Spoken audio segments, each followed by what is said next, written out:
అందరికీ నమస్కారం. ఓం నమో నారాయణాయ. కార్తీక మాసంలో వచ్చే అత్యంత పవిత్రమైన తిథులలో కార్తీక ఏకాదశికి ప్రత్యేక స్థానం ఉంది. ఈరోజు ఉపవాసం చేస్తే అనేక జన్మల పాపాలు నశిస్తాయి, శ్రీహరి కటాక్షం లభిస్తుంది. ఈరోజు ఎందుకింత విశిష్టం కలిగి ఉందో ఇప్పుడు తెలుసుకుందామా? శ్రీహరి ప్రియమైన తిథి. సంవత్సరం మొత్తం ఉన్న 24 ఏకాదశుల్లో కార్తీక ఏకాదశి అత్యంత పుణ్యప్రధానమైనది.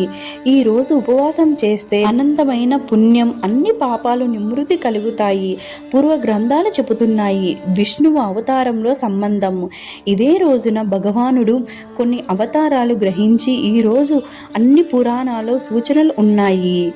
కార్తీక మాసంలో హరిసేవ, హరిస్మరణ, దీపారాధన అనేక రెట్లు ఫలితాన్ని ఇస్తాయని పేర్కొంటారు. దీపదాన పుణ్యం. ఈ కార్తీక మాసంలో దీపం వెలిగించిన దీపం దానం అంటే బ్రాహ్మణులు ఉంటారు కదా, వాళ్ళకి దీపం దానం చేసిన ఎంతో అంటే ఎంతో పుణ్యం కలుగుతుంది.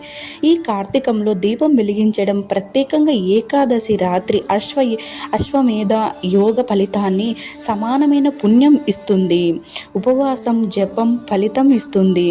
ఉపవాసం చేసినా జపం చేసినా చాలా అంటే చాలా ఫలితం ఇస్తాయి. ఈ ఏకాదశి చాలా మంచి ఏకాదశి.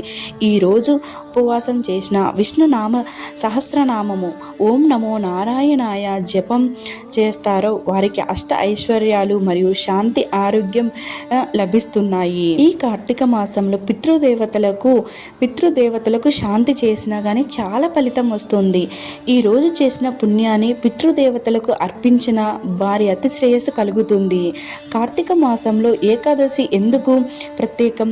కార్తీక మాసం స్వయంగా దేవదేవుడైన విష్ణువుకి అత్యంత ప్రీతికరమైన కాలం.